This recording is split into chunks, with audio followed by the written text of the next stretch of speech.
क्या आप जानते हैं कि राइट ब्रदर्स से तकरीबन 300 साल पहले एक इंसान ने वाकई आसमान में उड़ने की कोशिश की और कामयाब भी हुआ।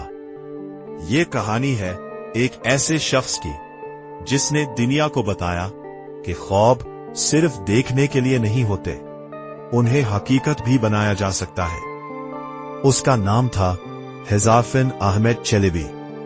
17वीं सदी का शहर इस्तांबुल, समंदर के किनारे आबाद ये शहर जहां मशरिक और मगरिब एक दूसरे से मिलते हैं। वहीं एक नौजवान अक्सर तन्हा खड़ा आसमान को देखता था, परिंदे आजाद, बेखौफ, और वो सोचता था आखिर इंसान क्यों नहीं उड़ सकता। लोग उसे अजीब समझते थे, लेकिन वो हंसता नहीं था। वो सोचता था अहमद चेलेबी आम इंसान नहीं था।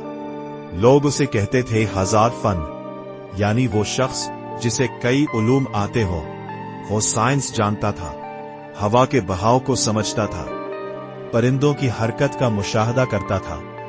हर रोज, हर लम्हा वो एक ही ख्वाब को हकीकत बनाने में लगा था। एक दिन उसने फैसला किया, मैं उड़कर दिखाऊंगा। उसने लकड़ी, कपड़े और रेशम से मसनूई पर विंग्स बनाना शुरू किए। वो परिंदों के परों की नकल करता, उन्हें बार बार बदलता, बेहतर करता, रातों को जाग कर काम करता। लोग हंसते थे, ये पागल हो गया है, इंसान कभी नहीं उड़ सकता। लेकिन वो रुका नहीं।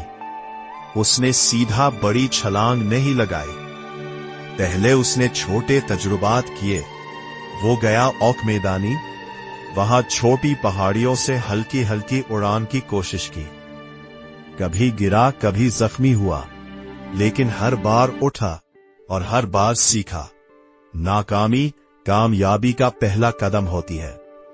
फिर आया वो दिन जो तारीख में हमेशा के लिए लिखा गया। साल तकरीबन 1632। लोग जमा थे, फजा में खामोशी थी। अहमद चेलेबी खड़ा था गलाता टावर की चोटी पर। नीचे गहरा समंदर, सामने तेज हवा, और दूर खड़ा था मुराद इरमान। सब देख रहे थे। दिल जोर जोर से धड़क रहा था। और फिर उसने छलांग लगा दी। चंद लम्हों के लिए सबको लगा वो गिर जाएगा, लेकिन वो गिरा नहीं, वो उड़ रहा था। इंनिया आपका इंतजार कर रही हैं। फाइल।